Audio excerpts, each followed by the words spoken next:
today I am talking about a product, Don, that I'm obsessed with. Okay. But I'm not going to tell you what it is. I'm just going to give you the name. The name of the and product? then I like this game. I want you to tell me what you think they do. What do you think the sell chances or of me create? knowing what it is are About based on?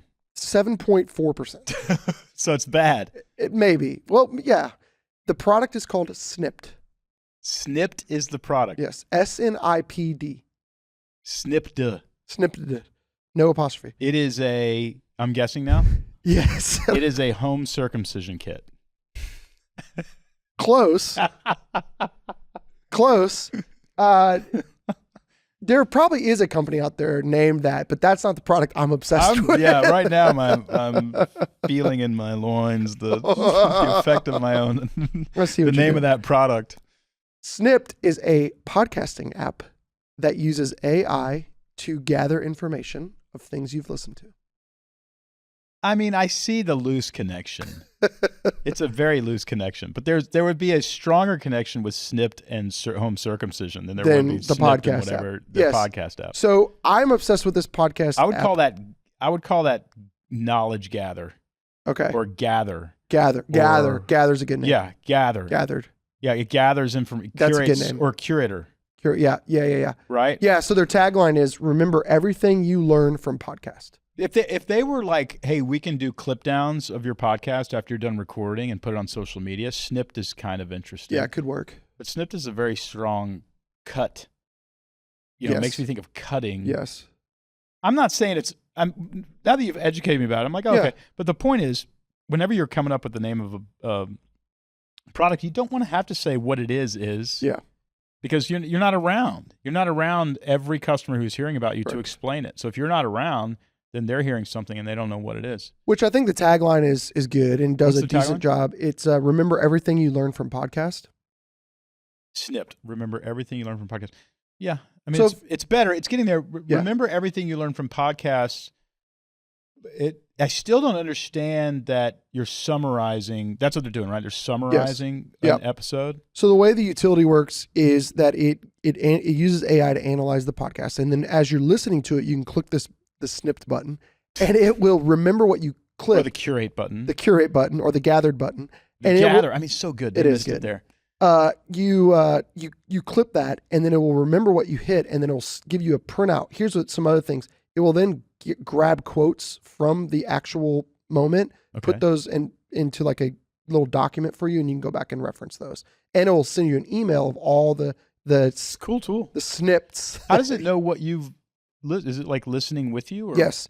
So the You other have thing, to turn it on while you're listening to a podcast. yes, you have to use. It's an actual podcast app, so you have to use it. It's an app you can download. So on your phone. the podcasts are on the app. Correct. They're all in the app. So listen. Well, okay. There's Yeah. a couple issues with that. One, Yeah. they're going to be disrupted. Yeah. Yes. Agreed. Like as soon as Spotify does that, Yes. that's so make your money while Yes. you can. Yeah. I wonder if Buy they're real estate hoping to with get that money. bought. And then You you'll know. have real estate. Well, I think what's cool about it too is it actually uses community learning as well. So does that mean? people who have created, I feel weird saying created snips because you associate it. Would it be something- snips? Snips with the two Z's.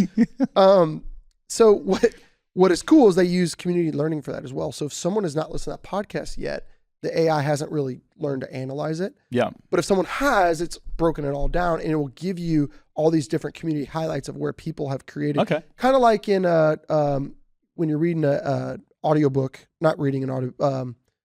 What's the Audiobook. Not audio. Yeah, but like where you Audible. can see where people highlight. Oh, Kindle. Kindle, thank you. Yeah. You know, where you can see how people highlight different sections. It kind of does the same thing. The other thing I loved about it was I've been using it more for like learning, but also for creating more content. So if I hear something someone said that's clever, I'll save that, and like I said, I'll spit out quotes. For That's me to pretty use. cool. I wish I'm listening to Winston Churchill's like 74-hour account of World War II. That dude was brilliant. Yeah. I mean, we all know he was smart, but he wasn't just smart. He was brilliant. Yeah. The account of World War II from his perspective starts like 80 years before World War II. It's like chapter 12. He goes, and Hitler. Yeah. You know what I mean? It's all the backstory. Yeah, it's so much backstory. But I wish Audible would allow me a printout of interesting sort of British isms that he uses because there's so many little things in his voice that are so amazing. I wish I wish there was something that did that. That sort of like spit out what I wanted to spit out. I don't need like a summary. Yeah. I need something that I want from this. Yeah. Like I want to incorporate some of his isms into my own writing, not steal them, but be able to sort of think the way he thinks. So something like that would be really cool. But that's beside the point. I would say if I'm giving Snipd a grade, you're going to be surprised at this grade. I'm giving them a C+/B-. But I hate it because something has happened here in you and I's conversation. Yeah. I got the curse of knowledge. The curse of knowledge is a Lee Lefevre term. Lee Lefevre wrote a book called The Art of Explanation. And he says most people are so close to their products and services, their ideas, they project that knowledge on the person they're talking to. And he uses a really fascinating analogy. You're going to love this. Okay. He did he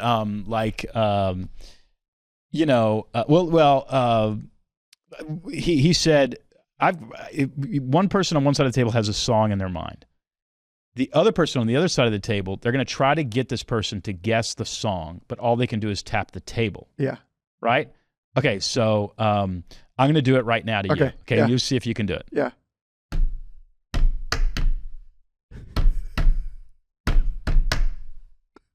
What was it? No idea. I don't even know if it's on beat. I have no idea. So what he's illustrating there is that's how you sound. Yes. So listen, love me do.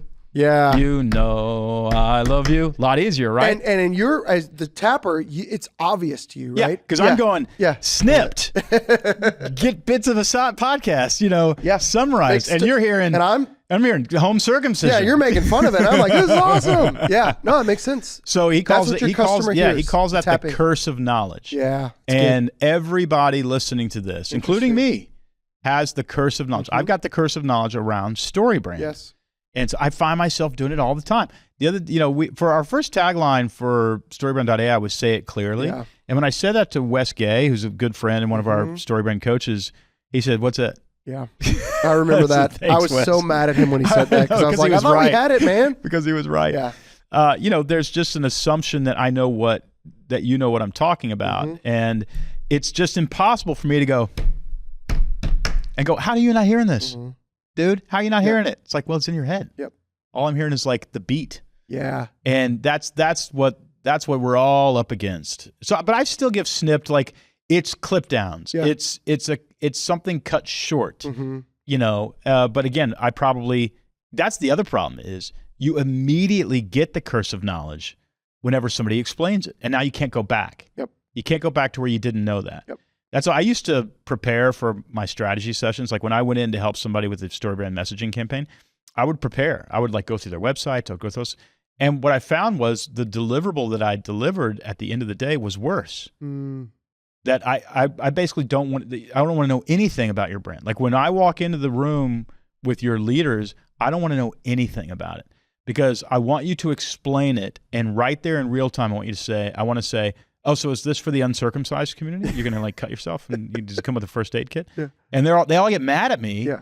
But they're able to see in real time exactly how potential customers are interacting with their brand. Yeah, because they have a curse of knowledge. You then, by prepping, you create your own. I created my curse of knowledge, and now I'm in there with them. It's interesting.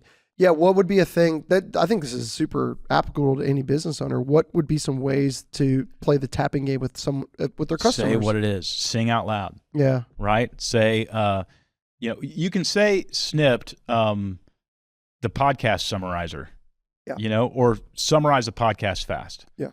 You could, just the bare information is still inside knowledge. Just the bare information about what? About like medical stuff? Yeah. About health devices? About what? About what? Yeah. The news? Is it a news summary?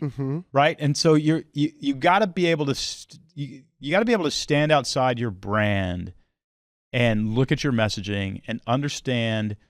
You have to suspend the knowledge that you have and understand where people are going to be confused. And I didn't realize this when I wrote however many books I've written. I think I've written 15 books. When you're writing a book, you have to always do that the whole time you're writing. You have to sit down and understand what you're saying from the reader's perspective. And it gets even harder because, I think Blue Like Jazz, I think I edited I think I kept count. I don't do that anymore, but I think I edited it 54 times. Well, it gets even harder. Yep. You know, the 52nd time you're editing the book, you still have to read it from the perspective of the reader. And that practice doing that prepared me to create clear messaging. Because it's, you know, people are like, how do you come up with those messages? I come up with those messages because I'm listening to it from a completely ignorant perspective. My wife says you're very good at listening to things from an ignorant perspective.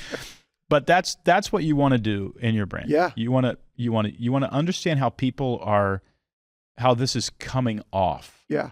And why this should be appealing. I see it. I mean, I saw it twice today. Some friends on Instagram were promoting things that, you know, I don't want to say it because I love them and they're friends, so I'm not going to throw them under the bus. But they were promoting things, and I'm just like, you're talking about this with one, inside language, and two, from your perspective, right? Something is bothering you, but it's not bothering your customer. You need to talk about the thing that's bothering your customer, right? And so that's the, you know, what angle is it coming from that your customer would be interested in this? And that's how the curse of knowledge is the enemy of us all. It really, really is. Yeah, I've seen you do this too when you are running through tagline exercises with people. It reminds me of, do you remember the health bar where they talked about it needs to be refrigerated? Food is refrigerated. Yeah, she was presenting that as let's go to the name of the product. Yeah, I don't remember it. Perfect. Is that right? Okay. I don't remember what it was called. I bought them. They were in my Perfect Bar and G2 Bar. Good to go. Shoot. Good to go. Well, we can just talk about it generically. Yep. Is it my turn? Yes. I think you kind of handed it to me. Yeah, I handed it and you said, yeah, she was. Yeah. Yep. Yeah, that brand, she sort of presented the idea that the bar had to be refrigerated as kind of a negative. And I immediately saw it as a positive, mainly because it's a differentiator. Yes. And so what I recommended that she put, perhaps as a tagline, as a controlling idea, but regardless, as packaging copy for sure, real food needs to be refrigerated. Yes. So you actually put it on the bar, and what you're saying is every other bar that you buy is not real. Yep. Right? Yep. And as you've talked about with taglines or controlling ideas, it opens that story loop. Yep. Of just now you go, wait a minute, I have things that aren't not real. We've all eaten them. After like 6 years, you're pulling something out of your pantry. But back to what you're saying though is that if you had that curse of knowledge walking in with her, you would not have heard. It would just been probably skipped over to some degree. Well, the other thing is she had convinced herself it was a negative. Yeah. And as soon as I heard it, I just went, that's it. That's it. That's it. That's it. Yeah. Yeah. There's a lady in my mastermind, Gina. She's got a sort of an aesthetic brand. You know, helps you. She's actually sent me a bunch of skin creams that apparently I try not to be insulted by that. She's wonderful.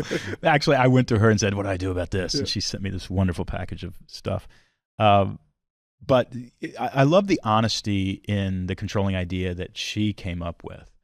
And it is look 5 years younger and age more slowly. It's honest. Yep. You know, it's not look young again. Yes. And it's not stay young looking forever. Yes. Look 5 years younger and age more slowly. Yep. And, I think that's kind of what you're looking for. Now, is there any curse of knowledge in that? I realize I'm pretty close to Gina's brand and have used it, but I can't smell any curse of knowledge in that. Again, it's very, very hard to see it when you're close to it. But look 5 years younger and age more slowly. That could be a vitamin. You could, you could misunderstand it, or as a treatment of some sort.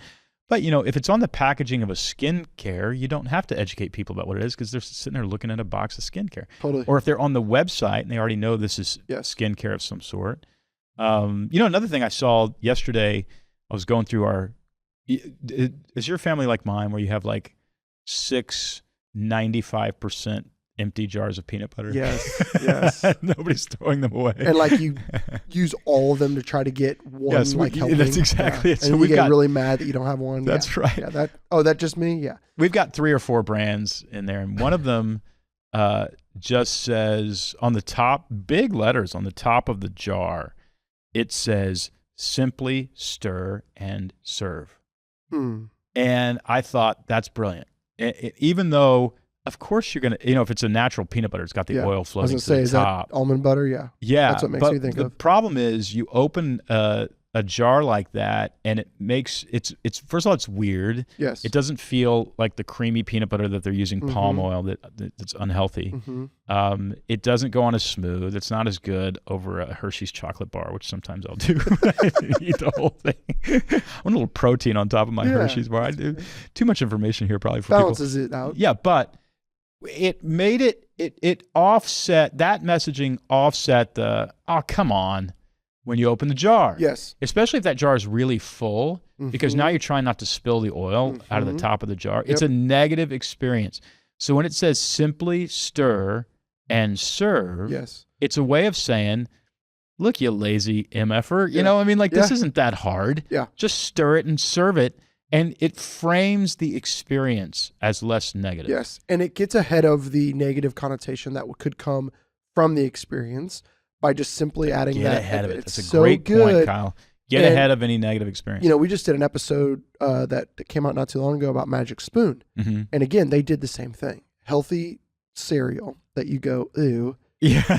And they open it up that tastes very good. That tastes better than you can believe. That's right. Like that's that. it. Yeah.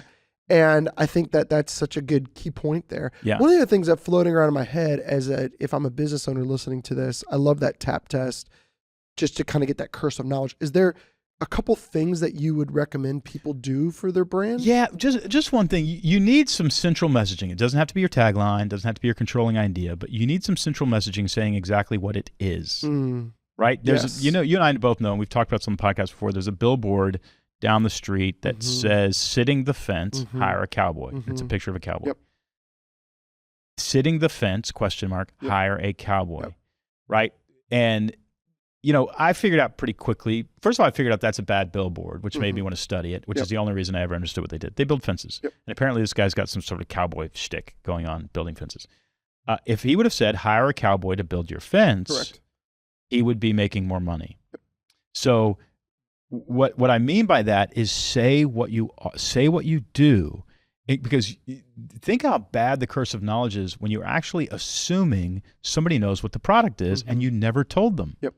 This, by the way, is what happens when small businesses act like big brands. Because everybody knows what Coca-Cola is. Everybody knows what Tylenol does. You don't have to explain it. Everybody knows. Nobody knows who you are. So you don't get the benefit of everybody having experienced your product, tasted your product, used your product. You don't get that.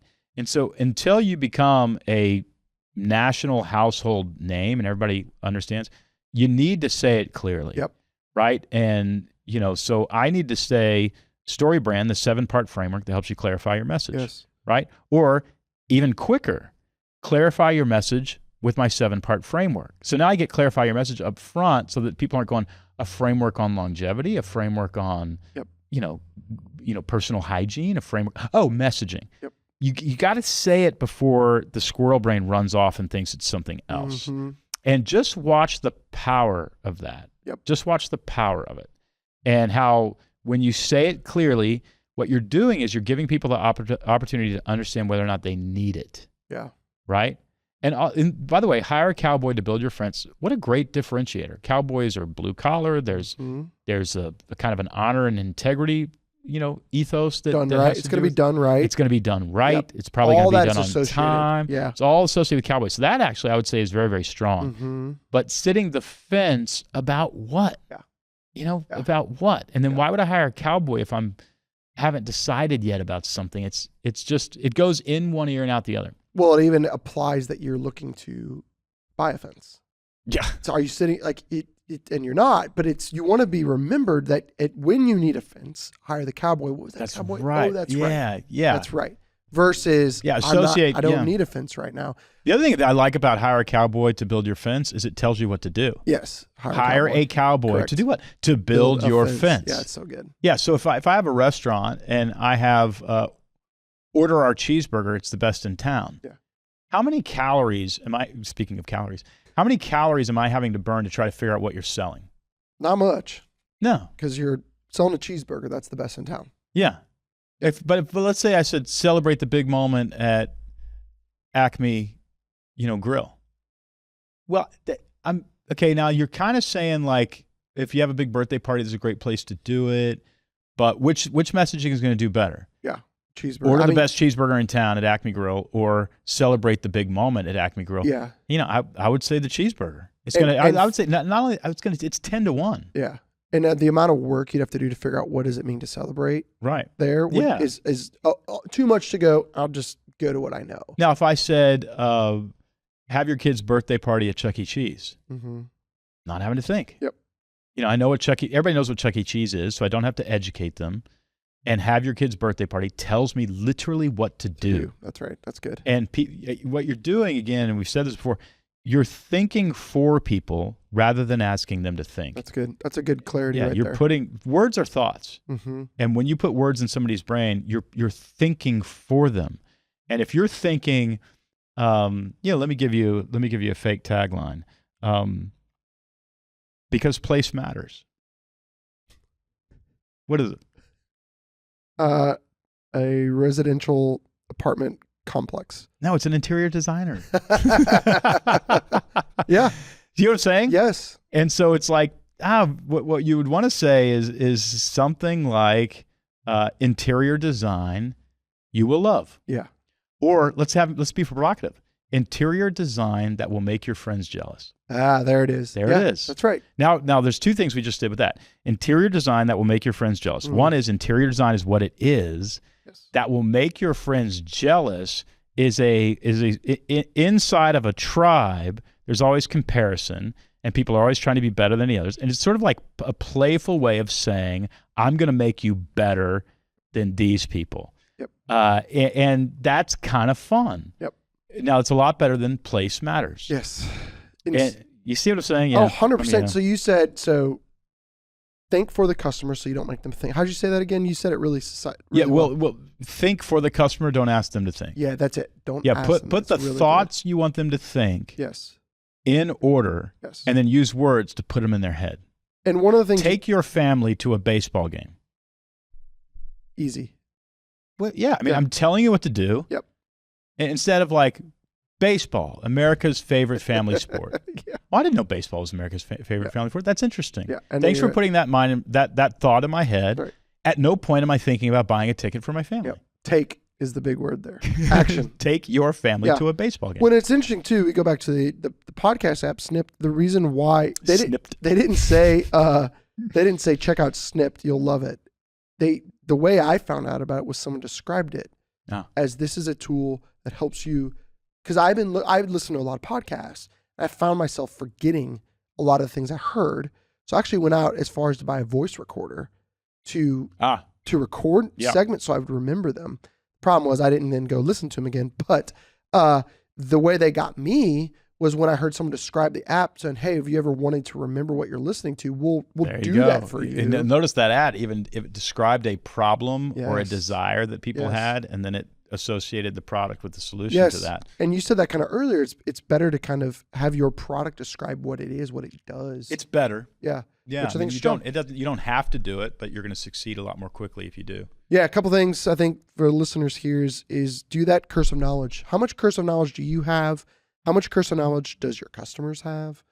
Just across the board, how much curse of knowledge? Pay attention to that. Try the tap test. I think Lee Lefevre even does it on a scale of 1 to 10, where he talks about, your curse of knowledge, for place matters, the curse of knowledge is like an 8. Yes. It's like you're not even close. Totally. Yeah. And man, small businesses probably break that rule. Yeah, because they're really good at making products, really good at caring for customers. They didn't go to school for messaging. No, and we love small businesses here, and we don't want them to waste money on marketing and messaging because they're not being clear. That's right. So the controlling idea is say it clearly. And you can say it clearly at Storybrand.ai. Yeah. Save you a lot of money there. I think we changed it to clarify your message so customers engage. We did, yes. All right, everybody. Well, hopefully this has helped you. And if anything else, just go through your messaging and say, hey, where are we confusing people? Where are we thinking people understand exactly what we're talking about when they don't? And the bottom line, Kyle, that costs you money. That costs you a lot of money. And the difference between, you making twice as much money might be just the fact that you need to clarify your message so customers engage. And as always, you can do that at Storybrand.ai. We'll give you 7 free talking points that you can use to talk about your brand. We're going to answer some questions about your brand, what your customers' problems are. You're going to answer we're going to ask you to describe the product a little bit. Then we're going to give you 7 talking points and a tagline and a controlling idea, which is a lot for free. That's right. All right, Storybrand.ai. Go there now. Sitting the fence about your message, go to Storybrand.ai. Like a cowboy. Like a cowboy. As good cowboys do.